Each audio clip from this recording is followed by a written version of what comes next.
সেটা রাখার জন্য বলছি যে ওই সেমিনারটা হবে বাংলাদেশের বিভিন্ন বড় বড় বিশ্ববিদ্যালয়ের যারা অধ্যাপক রয়েছেন, প্রফেসর রয়েছেন, লেকচারার রয়েছেন, অর্থাৎ বিশ্ববিদ্যালয়ের শিক্ষক কয়েকজন সেখানে বক্তব্য রাখবেন। সারা বিশ্বের বিভিন্ন নামি দামি বিশ্ববিদ্যালয়ের কিছু প্রফেসর সেখানে বক্তব্য রাখবেন, কিছু টিচার ভার্চুয়ালি বক্তব্য রাখবেন। তারুণ্যের ভাবনা সম্পর্কে আগামী দিনে বাংলাদেশের তরুণ সমাজ কি ভাবছে, আমাদের সাংগঠনিক অভিভাবক জনাব তারেক রহমান সাম্য এবং মানবিক সমাজ বিনির্মাণের জন্য যে স্বপ্ন দেখছেন, এই বাংলাদেশকে আগামী দিনে কিভাবে সুন্দর করে গড়ে তোলা যায়, উনি যে পরিকল্পনা করেছেন, সেখানে তরুণ সমাজের ভাবনাটা কি, বাংলাদেশের তরুণ সমাজ কি ভাবছে, তাদের সেই ভাবনা নিয়ে এই সেমিনারটা হবে। এই ঢাকার সেমিনারে 500 বিভিন্ন শ্রেণী পেশার তরুণ তারা উপস্থিত থাকবেন, নন পলিটিক্যাল, অর্থাৎ তারা রাজনীতির সাথে সম্পৃক্ত না। অবশ্যই আমাদের শুভাকাঙ্ক্ষী, সমর্থক, শুভানুধ্যায়ী তারা সেখানে থাকবে। আপনার কাছে যদি এরকম আপনার কোনো ভাই, বন্ধু, আত্মীয় জাতীয়তাবাদী, বাংলাদেশি জাতীয়তাবাদে বিশ্বাস করে, শহীদ রাষ্ট্রপতি জিয়াউর রহমানের আদর্শ ধারণ করে, লালন করে, পালন করে, এরকম যদি কোনো ভালো মেধাবী ছেলে থাকে, যার মেধা আছে কিন্তু বিকাশ ঘটানোর কোনো প্ল্যাটফর্ম পায় না, এরকম যদি কেউ থাকে, আপনার সভাপতি জহিরুদ্দিন তুহিন এবং পাপ্পা শিকদারের কাছে আপনাদের নামটা দিয়ে দিবেন। ওই সেমিনারে নন পলিটিক্যাল, ওরা রাজনীতি করে না, ওরা স্টুডেন্ট, বিভিন্ন কলেজ বিশ্ববিদ্যালয়ের স্টুডেন্ট। ওদের কিছু চিন্তা ভাবনা থাকতে পারে, ভালো চিন্তা ভাবনা থাকতে পারে। আল্লাহ কাকে কি মেধা দিয়ে তৈরি করেছে তো জানা আমরা বুঝবো না।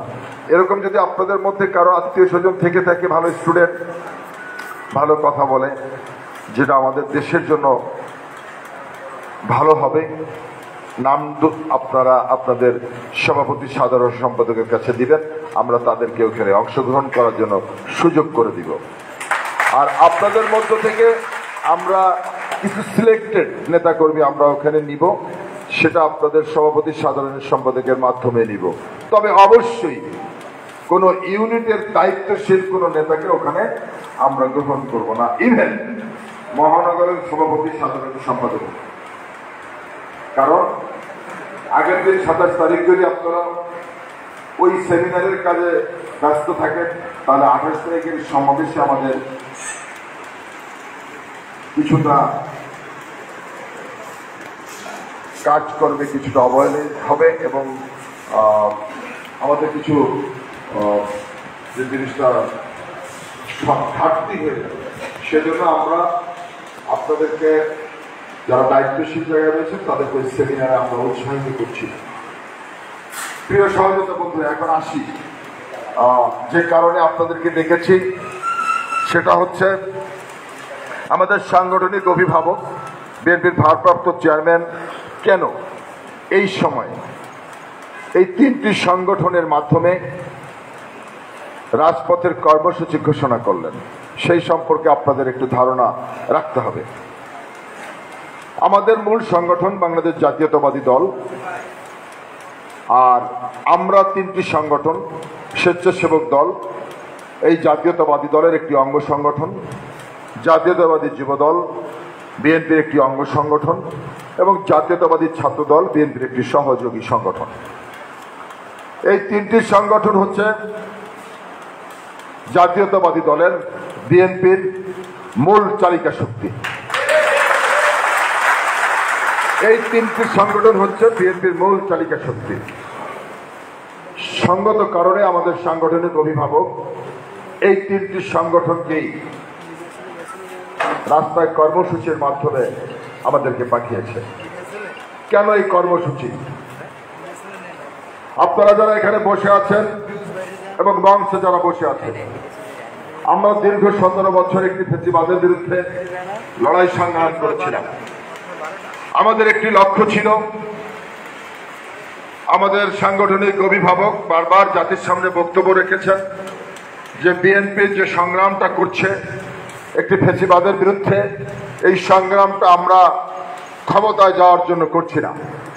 বিএনপি ক্ষমতায় যাওয়ার জন্য লড়াই এবং সংগ্রাম করছে না, এটা বারবার বলেছিল আমাদের সাংগঠনিক অভিভাবক। এবং তিনি বলেছিল আমরা সংগ্রাম করছি, লড়াই করছি। বাংলাদেশের মানুষ 17 বছর তাদের ভোটের অধিকার থেকে বঞ্চিত। বাংলাদেশের মানুষ, বিশেষ করে তরুণ সমাজ যারা নতুন ভোটার হয়েছে, তারা 17 বছর তাদের ভোটের অধিকার প্রয়োগ করতে পারে না। একটি ফ্যাসিবাদ তার ভোটের অধিকারকে হরণ করেছিল। আমার যে রাষ্ট্রের যে সংবিধান, এই সংবিধান আমাদেরকে স্বীকৃতি দিয়েছে যে রাষ্ট্রের মালিক হচ্ছে জনগণ, আর রাষ্ট্রের মালিক জনগণ তখনই হয় যখন তার একটি ভোট তার পছন্দ মতো ব্যক্তিকে প্রয়োগ করতে পারে। কিন্তু 17 বছর একটি ফ্যাসিবাদ বাংলাদেশের মানুষকে, বিশেষ করে তরুণ সমাজকে তার সেই ভোটের অধিকার থেকে বঞ্চিত করেছে। আমরা লড়াই এবং সংগ্রাম করছি সেই মানুষের ভোটের অধিকার প্রতিষ্ঠা করার জন্য। জনাব তারেক রহমান, আমাদের প্রিয় নেত্রী দেশনেত্রী বেগম খালেদা জিয়ার নেতৃত্বে আমরা আন্দোলন সংগ্রাম করেছিলাম। বাংলাদেশের মানুষের যে বাক স্বাধীনতা হরণ করেছিল শেখ হাসিনা 17 বছর, অর্থাৎ মানুষের কণ্ঠরোধ করা হয়েছিল। মানুষ মন খুলে স্বাধীনভাবে তার মনের ভাষা ব্যক্ত করতে পারত না। বাংলাদেশের মাঠে ঘাটে, পথে প্রান্তরে, চার দোকানে বসে মানুষ মন খুলে কথা বলতে পারত না। অর্থাৎ মানুষকে ভয় ভীতি প্রদর্শনের মধ্য দিয়ে মানুষের কণ্ঠরোধ করে রাখা হয়েছিল। আমরা লড়াই এবং সংগ্রাম করেছিলাম আপনাদেরকে সাথে নিয়ে সেই মানুষের বাক স্বাধীনতা ফিরে আনার জন্য। আমরা লড়াই সংগ্রাম করেছিলাম বাংলাদেশের মানুষের যে হারানো গণতন্ত্র, সেই গণতন্ত্র পুনরুদ্ধার করার জন্য। কিন্তু শেখ হাসিনা ফ্যাসিবাদ 17 বছর আমাদের এই 3টি মৌলিক অধিকার থেকে আমাদেরকে বঞ্চিত করেছিল। প্রিয় বন্ধুরা, 5ই আগস্ট সৃষ্টি হলো। 5ই আগস্ট একদিনে তৈরি হয়। ফুটবল খেলা আপনারা দেখেছেন। আমরা যাদেরকে দেখলাম, একটি অন্তর্বর্তী সরকার প্রতিষ্ঠিত হয়েছে। এই সরকারকে আমরা শতভাগ সমর্থন করেছিলাম। আমাদের ভারপ্রাপ্ত চেয়ারম্যান বারবার বলেছিল এদেরকে সহযোগিতা করে টিকিয়ে রাখতে হবে। কিন্তু এরা ক্ষমতায় বসার পরে বাংলাদেশের মানুষের যে মৌলিক অধিকার, সেই অধিকার নিয়ে ছিনিমিনি খেলছে। কিভাবে ছিনিমিনি খেলছে? ওরা নিজেদেরকে এই আগস্টের মাস্টার মাইন্ড মনে করছে। ওরা এসেছিল একটি কোটা বিরোধী আন্দোলন করতে। কোটা বিরোধী আন্দোলন একটি প্ল্যাটফর্ম তৈরি হয়েছিল এবং সেই প্ল্যাটফর্ম তৈরি হয়েছিল আপনার আমার রাজপথের সড়ক উপস্থিতির মধ্য দিয়ে। আমাদের ভারপ্রাপ্ত চেয়ারম্যান আমাদের মাধ্যমে আপনাদেরকে নির্দেশনা দিয়েছিল ওদের পাশে থাকার জন্য। আমরা আপনাদেরকে সাথে নিয়ে ওদের পাশে ছিলাম। আমরা লড়াই সংগ্রাম করেছিলাম আপনাদেরকে সাথে নিয়ে। 17 বছর এখানে যারা বসে আছেন সবাই একাধিক মামলার আসামি, সবাই একাধিকবার জেলে গিয়েছেন এবং রিমান্ডের নামে মাসের পর মাস আপনারা অমানসিক নির্যাতন ভোগ করেছেন। কিন্তু আপনারা কখনো আদর্শচ্যুত হন নাই। আপনারা শত নির্যাতনের পরেও আবার জেল থেকে বের হয়ে রাজপথে গিয়েছিলেন। কিন্তু যারা কোটা বিরোধী আন্দোলন করতে এসেছিল, আমরা যাদেরকে সহযোগিতা করেছিলাম, তারা একটি পর্যায়ে মাত্র 3 দিন 4 দিন রিমান্ডে থাকার পরে বিবৃতি প্রদান করেছিল আন্দোলন সংগ্রাম আমরা করছি না। কারা করছে আমরা জানি না। সরকার আমাদের দাবি মেনে নিয়েছে, আমাদের কোটা মেনে নিয়েছে, অতএব আমরা এই আন্দোলনের সাথে নেই। অনেকে যারা রিমান্ডে ছিল, রিমান্ডের বাইরে যারা ছিল, তারা আবার আইনমন্ত্রীর সাথে বসেছিল আপনারা দেখেছিলেন পদ্মা রাষ্ট্রীয় অতিথি ভবন থেকে বের হয়ে তারা বলেছিল বিএনপি ঢুকে গিয়েছে আন্দোলনের মধ্যে, আমাদের কিছু করার নাই, কারা জ্বালাও পোড়াও করছে আমরা জানি না। হ্যাঁ সত্য, ঢুকে গিয়েছিল। আপনারা যে আন্দোলন কোটার করেছিলেন, আপনারা যখন সরকারের সাথে আপোষ করে ফেলেছিলেন, তখন কোটার আন্দোলন আর কোটার আন্দোলনে ছিল না। সেই আন্দোলনে এক দফার আন্দোলনের রূপ নিয়েছিল, আর সেই এক দফার আন্দোলনের নেতৃত্ব দিয়েছিল তারেক রহমান। সেই আন্দোলনের নেতৃত্ব দিয়েছিল জাতীয়তাবাদী স্বেচ্ছাসেবক দল। কিন্তু আমরা ইদানিং লাগাই স্লোগান হবে না, সব জায়গায় স্লোগান চলে না, এটা কোনো কর্মী সভা না, সম্মেলন না। এগুলো বুঝতে হবে কোথায় কি স্লোগান দিতে হবে। বসত করে আমরা ইদানিং লক্ষ্য করছি 5 আগস্টের পরে বিএনপি চুপ করেছিল, ওই অন্তর্বর্তী সরকারের একজন প্রতিনিধিও বিএনপি দেয় নাই। কিন্তু বাংলাদেশের সব থেকে বৃহৎ এবং জনপ্রিয় রাজনৈতিক দল বাংলাদেশ জাতীয়তাবাদী দল, আমরা মেনে নিয়েছিলাম যে ঠিক আছে একটি অন্তর্বর্তী সরকার হবে। এখানে ছাত্ররা এই অন্তর্বর্তী সরকারে যোগ দিয়েছে। বাংলাদেশের মানুষ এবং এই জাতি স্বপ্ন দেখেছিল ওরা বাংলাদেশকে নতুন সম্ভাবনা দ্বার দেখাবে, বাংলাদেশের মানুষ নতুন পথ দেখবে ওদের মাধ্যমে। ওরা আমাদেরকে হতাশ করেছে, বাংলাদেশের মানুষকে হতাশ করেছে, পুরো জাতিকে ওরা হতাশ করেছে। ওরা একদিকে বিএনপির নেতা কর্মীদের গায়ে চাঁদাবাজের তকমা লাগানোর অপচেষ্টা করছে, অন্যদিকে ওরা নিজেরা চাঁদাবাজির উন্মোদনায় লিপ্ত হয়েছে। ওরা এখন বসে থাকে ডিসি অফিসে, এসপি অফিসে, ওরা বসে থাকে রোডস অ্যান্ড হাইওয়ে অফিসে, এলজিআইডি অফিসে, অব্দ অফিসে। ওরা ইদানিং গরুর হাট নিয়ে দৌড়াদৌড়ি করছে, অর্থাৎ ওদের কাছ থেকে জাতি আর কিছু আশা করছে না। প্রিয় বন্ধুরা, ইতিমধ্যে ওরা বিতর্কিত হয়েছে, ওদের পরিবারকে দিয়ে ওরা ব্যবসা বাণিজ্য শুরু করিয়েছে। একজন উপদেষ্টা তার বাবাকে, বাবা যে অপকর্ম করছে তার জন্য জাতির সামনে মাপ চেয়েছে। এটা তো হতে পারে না প্রিয় বন্ধুরা। ওরা আস্ফলন করছে যে বাংলাদেশের সমস্ত যুব সমাজ, ছাত্র সমাজ ওদের সাথে আছে। মিথ্যা কথা, ওরা ডাকলে এখন আর কাউকে পায় না। শেখ হাসিনা যেভাবে 17 বছর নানান নাটক মঞ্চস্থ করেছে, ওরাও নূতন নূতন একটি নিম্নমানের নাটক আমাদের সামনে উপস্থাপন করছে। প্রিয় বন্ধুরা, ওরা 300, 400, 500, 1000 লোক রাস্তায় আন্দোলন করছে, উপদেষ্টার বাড়ি ঘেরাও করছে, আর ওদের দাবি পাস হয়ে যাচ্ছে। আর 17 বছর আমরা যে লড়াই সংগ্রাম করলাম বাংলাদেশের মানুষের ভোটের অধিকারের জন্য, সে ব্যাপারে ওদের কোনো কর্ণপাত নাই। ওরা ফেসবুকে মিথ্যাচার করছে যে বাংলাদেশের যুব সমাজ ওদের সাথে, মিথ্যা কথা। বাংলাদেশের সংখ্যাগরিষ্ঠ যুব সমাজের প্রতিনিধিত্ব করে জাতীয়তাবাদী স্বেচ্ছাসেবক দল। বাংলাদেশের সংখ্যাগরিষ্ঠ যুব সমাজের প্রতিনিধিত্ব করে জাতীয়তাবাদী যুব দল। বাংলাদেশের ছাত্র সমাজের প্রতিনিধিত্ব করে জাতীয়তাবাদী ছাত্র দল। আর এই 3টি সংগঠনের সাংগঠনিক অভিভাবক হচ্ছেন আমাদের বিএনপির ভারপ্রাপ্ত চেয়ারম্যান, আমাদের সাংগঠনিক অভিভাবক জনাব তারেক রহমান। বাংলাদেশের সংখ্যাগরিষ্ঠ যুব সমাজের প্রতিনিধিত্ব করে বাংলাদেশের 18 কোটি মানুষের আশা আকাঙ্ক্ষার প্রতি আমাদের সাংগঠনিক অভিভাবক জনাব তারেক রহমান। সেজন্য বন্ধুরা, মোট কথা হচ্ছে 28 তারিখের সমাবেশ শক্তি প্রদর্শনের সমাবেশ। আমি গতকালকে খুলনার জনসভায় বক্তব্য রেখেছি। আমি মনে করি আমার বক্তব্য আপনারা শুনেছেন।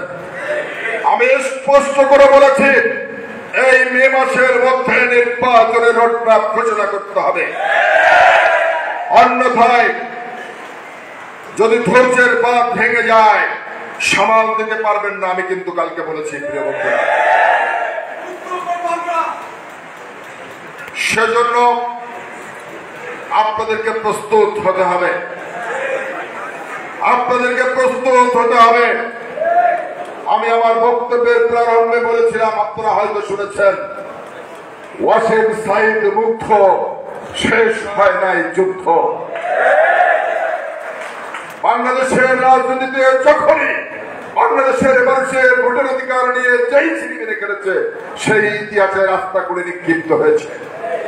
অতএব আমাদের অভিষ্ট লক্ষ্য হচ্ছে মানুষের ভোটের অধিকার প্রতিষ্ঠা করা। সেজন্য এই ভোটের অধিকার প্রতিষ্ঠা করার জন্য আমাদেরকে রাজপথে শক্তি প্রদর্শন করতে হবে। বাংলা কথা হ্যাডাম দেখাতে হবে। 28 তারিখে ঢাকার রাজপথে হ্যাডাম দেখাতে হবে। আমরা বিশ্বাস করি 28 তারিখের পরে কর্মসূচি আসবে। প্রয়োজনে স্বেচ্ছাসেবক দল সারা বাংলাদেশ থেকে 10 লক্ষ স্বেচ্ছাসেবক দলের নেতা কর্মী ঘেরাও করা হবে। যতক্ষণ না পর্যন্ত নির্বাচনের রোডম্যাপ ঘোষণা না করবে ততক্ষণ ঢাকাকে অচল করে দেওয়া হবে। সেজন্য নিজেদেরকে প্রস্তুত করতে হবে। প্রিয় বন্ধুরা, ওদেরকে মানুষ যখন জিজ্ঞেস করে ভোটের কথা, ওরা বলে ভোট দিলে বিএনপি ক্ষমতায় আসবে। আর বিএনপিকে যদি বাংলাদেশের মানুষ ভোট দেয়, তুই বেটাকে এই রাষ্ট্রের মালিক আমার সংবিধান স্বীকৃতি দিয়েছে। এই রাষ্ট্রের মালিক জনগণ। অতএব জনগণের মালিকেরাই বাংলাদেশ। অতএব বাংলাদেশের মানুষ যাকে ভোট দেবে সেই ক্ষমতায় যাবে। ওরা ইতিমধ্যে কিছু দৃশ্যতা দেখাচ্ছে। আমি খুলনাতে বলেছি, আমাদের প্রত্যেকের পরিবার রয়েছে। প্রত্যেকের পরিবারে যখন সন্তান জন্মগ্রহণ করে, সন্তানের বয়স 6 মাস, 1 বছর, 2 বছর হয়, তাকে যখন আদর করে কোলে নেয়, ওই সন্তানের পা কিন্তু বাবা মা সহ আত্মীয় স্বজনের মুখে লাগে না? ওটাকে আমরা মেনে নেই, ছোট মানুষ। কিন্তু আমরা ইদানিং লক্ষ্য করছি বাচ্চার বয়স কিন্তু 15 হয়ে গিয়েছে। 15 বছরের বাচ্চা যদি মুরব্বীদের সামনে পা বাড়ায়, সেটা কিন্তু একটু বেয়াদবি হয়। আমরা মনে করি বাংলাদেশের যুব সমাজ, ছাত্র সমাজ আমাদের সাথে রয়েছে। ওরা একটি প্রোগ্রাম ঘোষণা করলে সেই প্রোগ্রাম বাংলাদেশের মিডিয়া মঞ্চ ছাড়া আর কিছু দেখায় না। কিন্তু আমরা চট্টগ্রামে প্রমাণ করেছি, 5 লক্ষ যুব সমাজকে ঐক্যবদ্ধ করতে পেরেছিলাম চট্টগ্রামের পলো গ্রাউন্ড মাঠে। গতকালকে আমরা খুলনা সার্কিট হাউস মাঠে প্রায় 8 লক্ষ বাংলাদেশের যুব সমাজকে সেখানে এনেছিলাম। এবং আমরা বিশ্বাস করি 24 তারিখে বগুড়াতে 10 লক্ষ যুব সমাজের সমাগম ঘটাবো। আমরা বিশ্বাস করি এই ঢাকাতে আমরা 20 লক্ষ অধিক যুব সমাজকে আমরা একত্রিত করব। ওরা যদি 1000 মানুষকে নিয়ে ওদের দাবি আদায় করতে পারে, আমরা 20 লক্ষ বাংলাদেশের যুব সমাজকে ঐক্যবদ্ধ করে কেন বাংলাদেশের মানুষের ভোটের অধিকার প্রতিষ্ঠা করতে পারে? সেজন্য কথা বোঝা গেছে, ক্লিয়ার। 28 তারিখের রাজপথে মহড়া হবে, শক্তি প্রদর্শনের মহড়া। ইদানিং লক্ষ্য করেছেন, ওরা দৃশ্যতা দেখাচ্ছে 71-এর পরাজিত শক্তি যারা বাংলাদেশের মানুষের কাছে এখন ভেস্তের টিকিট বিক্রি করছে, ওরা কিছু আস্ফলন দেখাচ্ছে। আমি এখন কাদের কথা বলছি আপনারা একটু চিন্তা করেন। এর আগে বলেছিলাম একটা শ্রেণীর কথা, যারা এনসিপি একটা দল হয়েছে না? ওই এনসিপি কে দেখার জন্য স্বেচ্ছাসেবক দল যথেষ্ট না? এনসিপিতে কি হয়? ন্যাশনাল চিলড্রেন পার্টি না, ওরা বলে citizen party. NCP national children party, national seater party, national circus party, এরকম মারা না? ওরা বুঝতে পারে না। গোলাপান মানুষ মনে করছে যে ওদের সাথে মনে হয় সবাই রাজপথে ছিল। বেটা, 17 বছর লড়াই সংগ্রাম করলাম, কখনো আপোষ করলাম না আদর্শের সাথে। আর সেই মাঠ পেয়েছো, প্রস্তুত করা মাঠ, খেলে মনে করেছো গোল না, গোল তোমরা দিতে পারো নাই। আর গোল দিতে গেলে 11 জন মানুষ মাঠে খেলে, মেসি একা গোল দিতে পারে না। তোমরা মনে গুলি খেয়েছো কোথায়? এনসিপি যারা বড় বড় কথা বলছো, সুন্দর সুন্দর পাঞ্জাবি পড়ছো, আগে তো বিশ্ববিদ্যালয়ের হোস্টেলের ডাল খাইতা, হ্যাঁ পানির ডালের ডাল খাইতে, এখানে এখন পাঞ্জাবি লাগাও, একেবারে বাংলাদেশের টপ ব্র্যান্ডের পাঞ্জাবি লাগাচ্ছ। হ্যাঁ মুখ টুক ফুলে গেছে এই কয়দিনের টাকা কামাইতে কামাইতে। এই জাতি, সেই জাতিকে এখনো চেনো নাই। প্রস্তুত থাকো, তোমাদের জন্য বিএনপির খেলতে হবে না, তোমাদের জন্য স্বেচ্ছাসেবক দল খেলবে। স্বেচ্ছাসেবক দল ওদের জন্য যথেষ্ট, যথেষ্ট না? সেই জন্য এখন থেকে নিজেদেরকে প্রস্তুত করতে হবে। আমি গতকাল খুলনায় বলেছি, তারেক রহমান যদি ডাক দেয়, এগুলোর একটা পালানোর জায়গা আছে বাংলাদেশে। ওরা মনে করেছিল সব ছাত্ররা ওদের সাথে, না, আমার সন্তান, আপনার সন্তান, আপনাদের সন্তানরা সেদিন আমাদের সাথে, ওদের সাথে মাঠে ছিল। ওরা এবং সবাই বাংলাদেশের জাতীয়তাবাদে বিশ্বাস করে। ওরা মনে করেছিল ওদের সন্তান মনে হয় সবাই, ওদের বিয়েই করে না, সঙ্গে বাস করছে।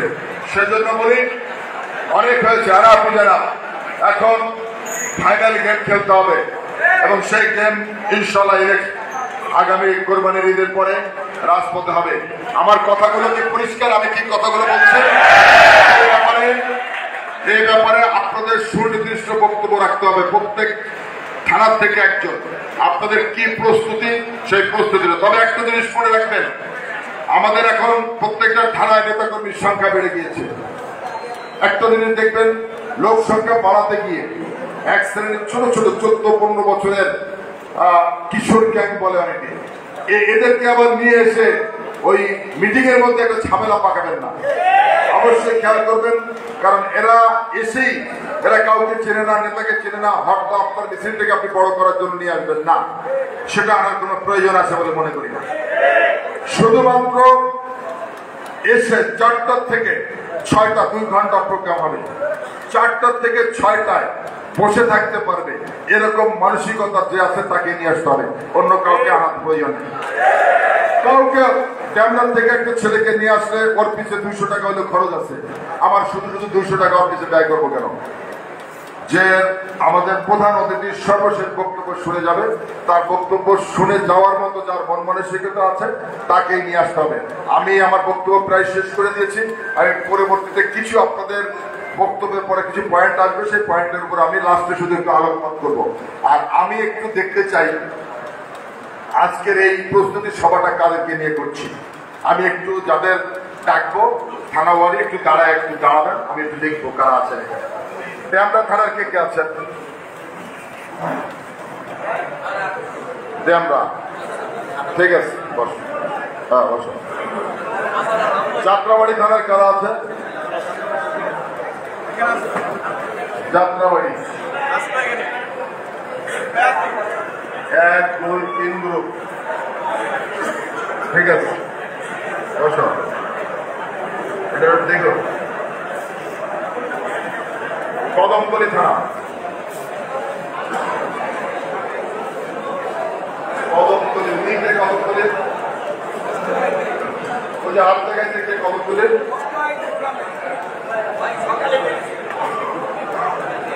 বসা। শ্যামপুর, শ্যামপুর দেখছি দেখছি। গ্যান্ডারিয়া, গ্যান্ডারিয়া, হ্যাঁ ঠিক আছে, বসো। সূত্রপুর, সূত্রপুরের লোক বাড়ি গেল। চকবাজার,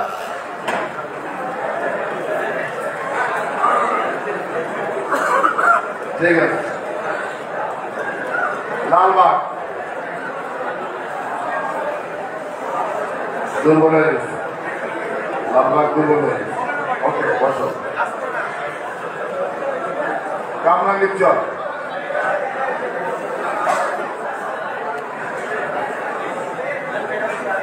হাজারিবাগ,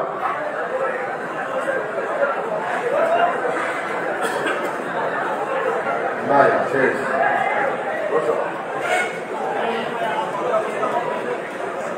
ওয়ারি,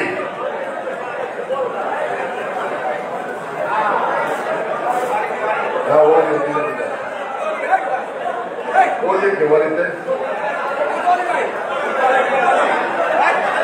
আমি ওয়ারি বলছি না। ধানমন্ডি জানা ওয়ারি বসো, ধানমন্ডি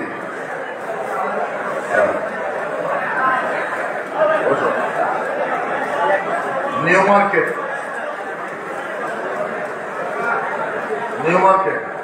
হ্যাঁ বসো। কলাবাগান, হ্যাঁ বসো। কলাবাগান, শাহবাগ,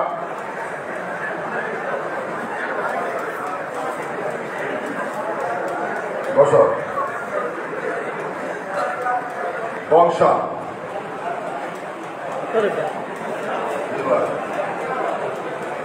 বসো।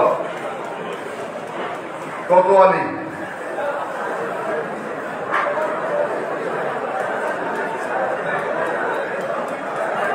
বসো বসো। কোতোয়ালি, পল্টন,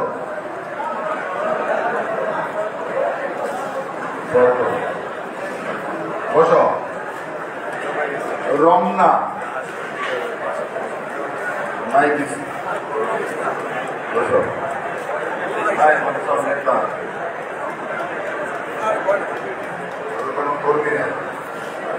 মতিঝিল, হ্যাঁ বসো। শাহজাহানপুর, রাজবাহিনী পথ, খিলগাঁও, বসো। সবুজবাগ, বসো। ভোক্তা,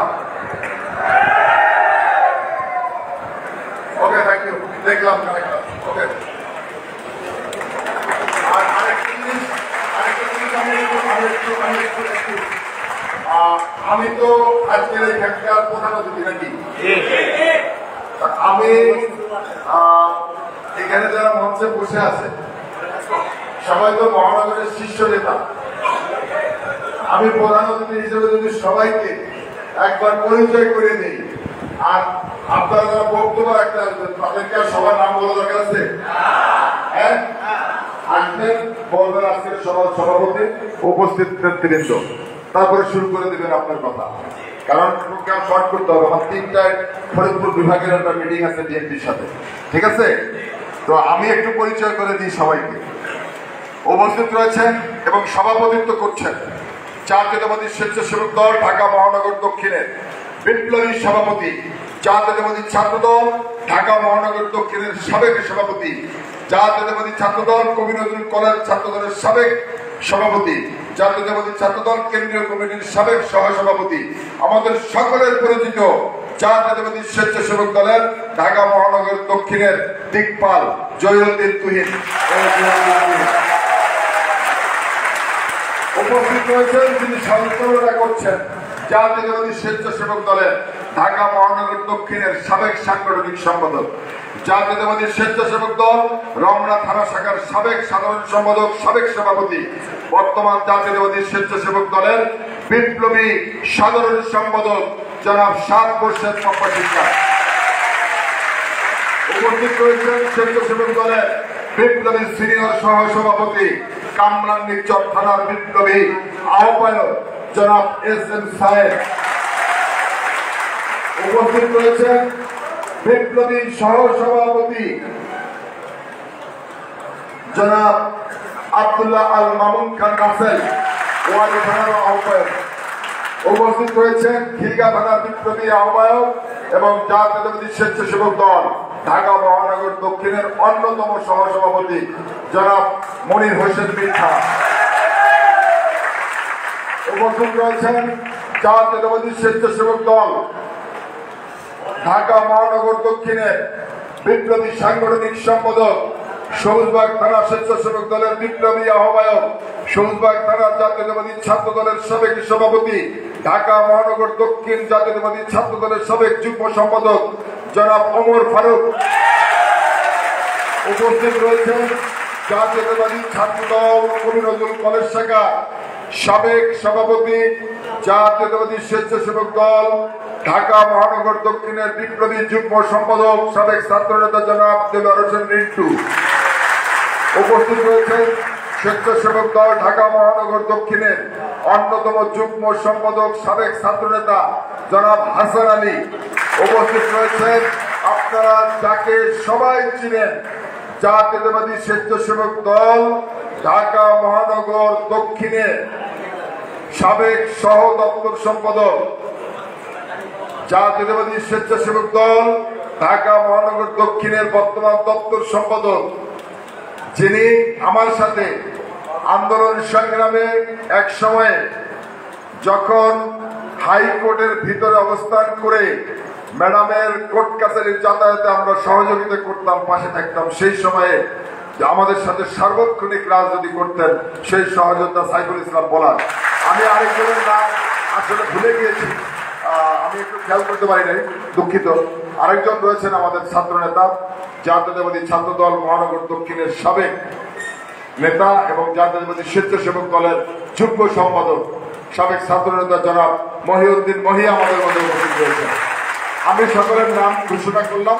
আপনারা যারা বক্তব্য রাখবেন, শুধুমাত্র আপনাদের প্রিপারেশন কি, আপনারা কতটুকু প্রস্তুতি গ্রহণ করতে পারবেন, যতটুকু সময় আছে এর মধ্যে, এবং সেদিন সুশৃঙ্খল কতটুকু থাকতে পারবেন সে ব্যাপারে আপনাদের বক্তব্যগুলো প্রস্তাবনা আকার এখানে রাখবেন। আপনাদের সকলকে ধন্যবাদ।